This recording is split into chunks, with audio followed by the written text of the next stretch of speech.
The International Criminal Court, also known as the ICC, or the Hague-based court, is arguably the biggest joke in the world, and we're going to tell you why in this video, so make sure to watch it till the end. Hello and welcome back to our channel, the place where you get all the latest news updates from around the world. In today's video, we'll be discussing why the ICC is nothing but a joke.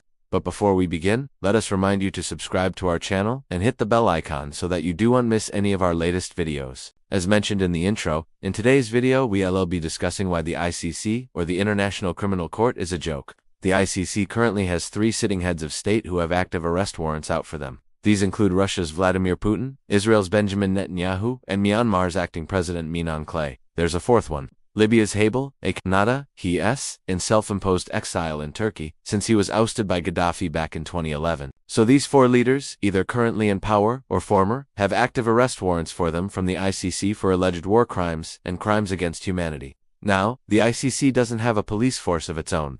It relies on member states to enforce the arrest warrants that it issues. This means that if Putin sets foot in any of the 123 member states of the ICC, then that country will be obligated by treaty to arrest him and hand him over to the ICC, that is, if they don't grant him asylum. Same thing applies for Netanyahu, al-Qanada, and Min Aung Hlaing. They cannot set foot in any of the 123 member states without the risk of being arrested. Now this is the first reason why the ICC is the world's biggest joke. Only because it relies on member states to actually implement the arrest warrants that it issues. Most countries in the world are not members of the ICC. For instance, the United States, China, India, Canada, Saudi Arabia, Iran, Iraq, Mexico, Brazil, and many more. The fact that most of the world's superpowers are UNT members means that the ICC has little to no jurisdiction in most parts of the world. Also, even among the member states, there are some countries who don't really care about the ICC. Countries like South Africa, who literally had to be dragged to court by the ICC itself for refusing to arrest Sudanese President Omar al-Bashir when he attended an African Union summit in 2013. Bashir has been wanted by the ICC since 2009 for alleged war crimes in Darfur. He's currently on the run and living in exile in Sudan. Coming back to the topic, the ICC has a lot of big fish in its net. Like we said, Vladimir Putin has an active arrest warrant out for him. If you didn't know already, the ICC accuses Putin of war crimes for his role in the 2014 annexation of Crimea. Plus, the ICC is also investigating him for his role in the full-scale invasion of Ukraine in 2022. The current death toll in Ukraine stands at 8,000 civilians with more than 3,000 still missing. The actual figure is probably much higher. As for the total number of casualties, Ukraine says it's around 100,000 while Russia claims it's 46,000. Benjamin Netanyahu also has an active arrest warrant for him. The ICC believes that he committed war crimes during the 2014 summer war in Gaza. During that war, Israeli forces killed more than 2,000 Palestinian protesters. The ICC believes that Netanyahu bears some responsibility for this. Then we have Habil al-Qanada. He's wanted by the ICC for his role in the civil war in his home country. Libyan rebels say that al-Qanada ordered the killings of at least 30 people. Last but not the least is Myanmar's acting president Min Aung Hlaing. The ICC is yet to issue an arrest warrant for him, but it looks imminent. He's accused of leading a military junta that killed hundreds of democracy activists and rivals. So the ICC does have some big fish in its net, but the question is, can it catch any of them? The ICC has been called a kangaroo court by many world leaders. Let us tell you why. The ICC is nothing but a Western tool to contain countries that oppose the West. For instance, the ICC only seems interested in prosecuting Russian soldiers for war crimes in Ukraine. But what about the countless war crimes that the United States has committed across West Asia and Africa? The US has waged illegal wars in Afghanistan, Iraq, and Libya. It has drone-struck civilians in many countries from Pakistan to Syria to Yemen. Yet the ICC hasn't uttered a word against the US. What about Israel? The ICC wants Netanyahu for his role in the 2014 war on Gaza, but what about the countless massacres carried out by Israel and Palestine?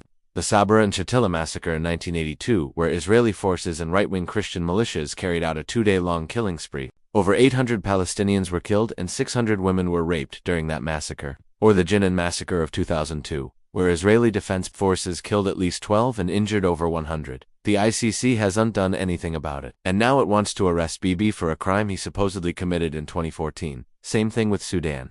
The ICC wants Omar al-Bashir for his role in the Darfur conflict. But what about the recent war in Kordofan and Blue Nile regions? At least 11,000 people were killed there, and hundreds of thousands had to flee their homes. Yet the ICC hasn't done anything.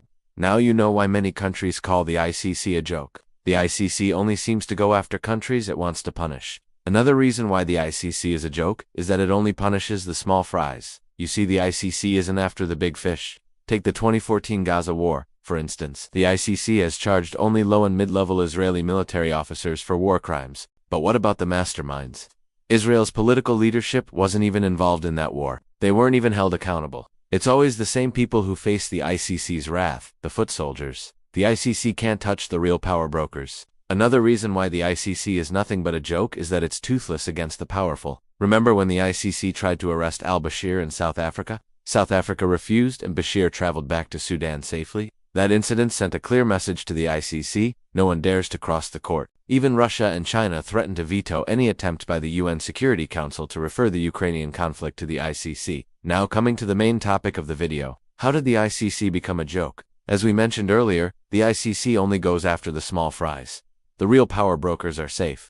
Also, the ICC only seems to go after countries that oppose the West. If you're with the West, then there's nothing to worry about. The ICC is only a symbolic court. It can't punish anyone. Yes, it can issue arrest warrants, and it has done that for Putin, Netanyahu, and Ekanata, but can it arrest any of them? Definitely not. All of these leaders are extremely powerful and influential. Think of the logistics involved in arresting any of them. Putin is the president of the largest nuclear arsenal in the world. Netanyahu is the longest-serving prime minister of Israel. Akunadeye is the leader of a major oil-producing nation. Even Bashir is a strong man who seized power in a coup. Can you imagine the kind of resources and manpower required to arrest any of them? All of these leaders could easily hide in their palaces for years, or they could just bribe their way out. The ICC lacks the power to punish them. The ICC has been called a court of paper tigers, and for good reason too. Now coming to the question, should the ICC be abolished? Well, the answer is definitely not. We agree that the ICC isn't functioning up to its potential. It's a weak court that often goes after the small fries and spares the big fish, but that doesn't mean it should be abolished. The ICC is an important institution. Yes, it may not have the power to punish the likes of Putin and Netanyahu, but it can still serve as a deterrent. The mere threat of facing trial at The Hague is enough to make countries think twice before committing atrocities. In fact, we believe that the ICC needs more power, not less.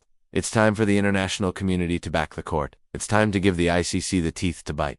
And that's it for this video. We hope you found it informative. Do let us know your thoughts on the ICC in the comments section below, and make sure to subscribe to our channel for more such insightful videos. Thanks for watching.